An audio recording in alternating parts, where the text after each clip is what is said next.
ಅದು ಚೀಲ ತಗೋಪ ಅಮ್ಮ ತಗೋಗಿ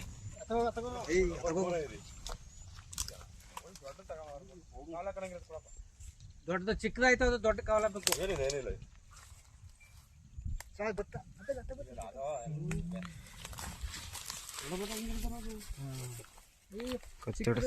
ಅಣ್ಣ ಕವಲ ಬೇಡ ಬಿಡಿ ಅದಾಗಲ್ಲ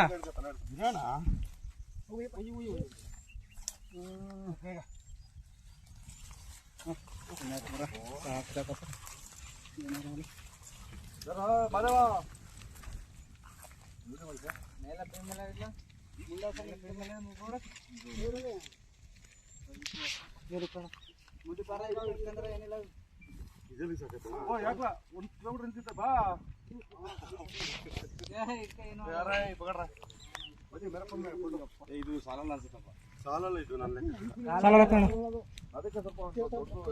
ಹೋಗೋಣ ಯಾರು ಒಂದು ಚೀಲ ತಗೊಂಡು ದೊಡ್ಡದು ಯಾವುದು ಗೊತ್ತಾ ಗೋಣಿ ಚೀಲ ದೊಡ್ಡದು ಹೋಗಿ ಮತ್ತ ಗಾಡಿ ಕೈಕಲ್ಲ ಎರಡು ಹೋಗಿ ಅಣ್ಣ ಗಾಡಿ ಹೋಗ್ತೀವಿ